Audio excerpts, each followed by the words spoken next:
दारुड्या व्यक्तींचे जोक्स. हसून हसून पोट दुखेल. बारसमोरच एक तलाव होता. भर दुपारी एक म्हातारा तिथे मासेमारी गळ टाकून बसला होता. तापमान होतं 43.3. एका तरुणाला दया आली. तरुण, बाबा किती ऊन आहे, चला मी तुम्हाला थंड बियर पाजतो. बियर पिता पिता तरुण, बाबा किती मासे गळायला लागले. म्हातारा, तू आठवा आहेस बेटा. पोराला हसावे की रडावे ते समजलं नाही. आधी दारू पिऊन पडलेल्याला कोणी पाहत देखील नव्हतं, पण आता त्याला उचलून बाजूला घेऊन विचारतात, कुठं मिळाली भावा? पेशंट, डॉक्टर साहेब, तुम्ही सांगितल्यापासून दारू पित नाही, फक्त कोणी आग्रह केला तरच घेतो. डॉक्टर, हे कोण तुमच्याबरोबर? पेशंट, ह्यालाच ठेवलाय आग्रह करायला. गण्या दारू पिता पिता रडायला लागला.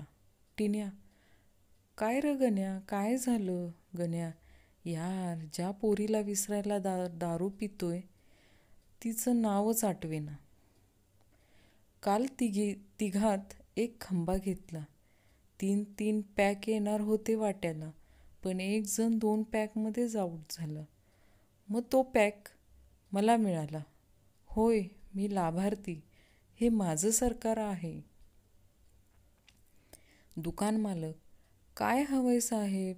ग्राहक, या जगात सगळीकडे दुःख पसरलंय. छळ, कपट, विश्वासघात आहे. देत असाल तर मला हे सगळं सोसण्याची ताकद द्या. या जगात जगण्याची शक्ती द्या. दुकान मालक, छोट्या साहेबांना 2 क्वार्टर आणि चणा डाळ पाकिट दे. तिळगुळ आपल्याला अजिबात आवडत नाही. मी गोड बोलावं अशी इच्छा असेल तर भविष्यात माझ्यासोबत भेट झाल्यावर मला एक बियर पाजावी. एवढंच पुरेसे आहे. सकाळी वॉटरमध्ये हीटर टाकून सुरुवात केलेल्या दिवसाला रात्री क्वार्टरमध्ये वॉटर टाकून संपवणे हेच खरे जगणे. हा मेसेज 5 जणांना पाठवा.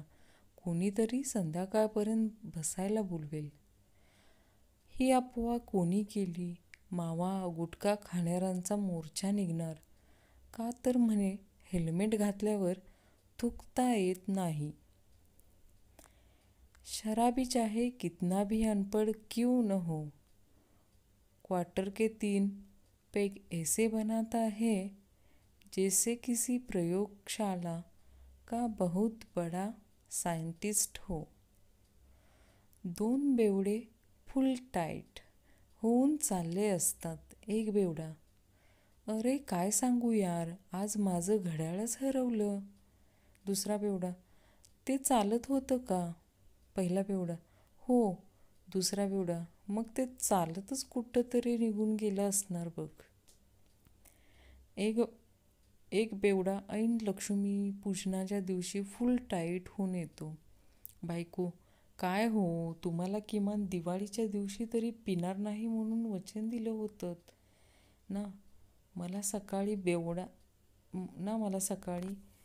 हो बरोबर आहे, पण मी तरी काय करणार, रॉकेट उडवायला बाटलीच नव्हती ना. दारुड्या, डॉक्टर साहेब, तुम्ही माझी दारू सोडवू शकता का? डॉक्टर, हो हो नक्कीच, आजपर्यंत मी अनेकांची सोडवली आहे. दारुड्या, आहो, पोलिसांनी माझ्या 4 बाटल्या पकडल्यात, कृपया सोडवून आणा ना. 2 बेवडे एका हातभट्टीवर जातात. एक पेक टाकतात. पहिला दारुड्या, चल आज आपण एवढी दारू प्यायची की समोर जी 4 झाडे आहेत ना ती 8 दिसली पाहिजेत. दुसरा दारुड्या, अरे पण समोर तर 2च झाडं आहेत. 2 दारुड्यांमधील हे संभाषण. पहिला, अरे तू काल संध्याकाळी 7च्या बातम्या ऐकल्या का? दुसरा, नाही, काय विशेष? पहिला, काल संशोधकांनी चंद्रावर पाणी आणि बर्फ सापडल्याचं जाहीर केलं. दुसरा, वा वा वा, म्हणजे आता आपल्याला फक्त विस्कीच घेऊन जावं लागणार. एक दारुड्या लटपटत बसमध्ये चढला आणि साधूजवळ जाऊन बसला. तो साधू दुःखी स्वरात त्याला म्हणाला, बाळा, तुला ठाऊक नाही का, तू सरळ नरकात जात आहेस. ते ऐकून दारुड्या उठला आणि जोराने ओरडला, ड्रायव्हर, बस थांबवा, मी चुकीच्या बसमध्ये चढलोय. एक दारुड्या फुल दारू पिऊन रस्ता आणि फुटपाथवर एक पाय टाकत डुलत डुलत चालला होता. एका हवालदाराने त्याला तरडावून विचारले, एवढी दारू कशाला पिलास रे मूर्खा? दारुड्या, काय करणार साहेब, बाटलीचं झाकणच हरवलं, त्यामुळं दुसरा मार्गच नव्हता बघा. एक दारुड्या फुल टाईट होऊन घरी जातो. बायकोशी त्याचं चांगलंच वाजतं. हा राहत असतो पहिल्या मजल्यावर. बायको एक लाग घालते ह्याच्या केपाटात, तसा हा गच्चीवरून खाली पडतो. जोरात धाड असा आवाज आल्याने सगळे इमारतीतले लोक खाली पळत येतात आणि त्याला विचारतात, काय झाले हो बेवडा?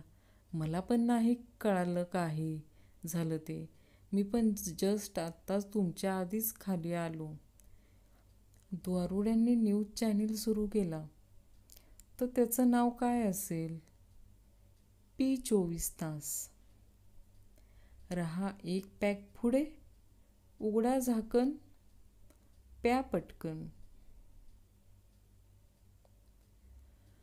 परवा चर्चा करताना बायको म्हणाली, अमिताभ बच्चन खरंच ग्रेट आहेत.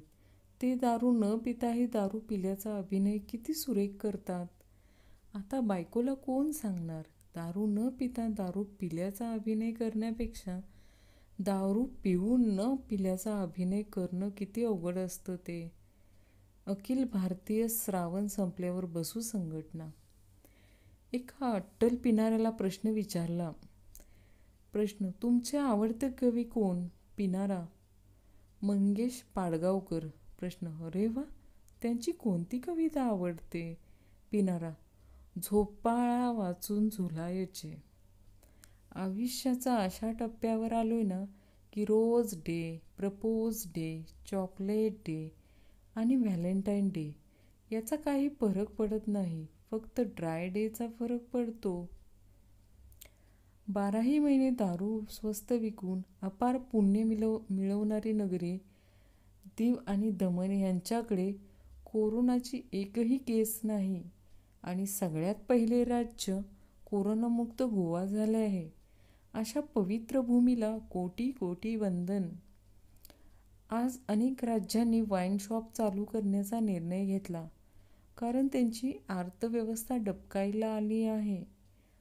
आईला, म्हणजे आजवर ज्यांना आपण बेवडे समजत होतो ते तर अर्थव्यवस्थेचा कणा निघाले.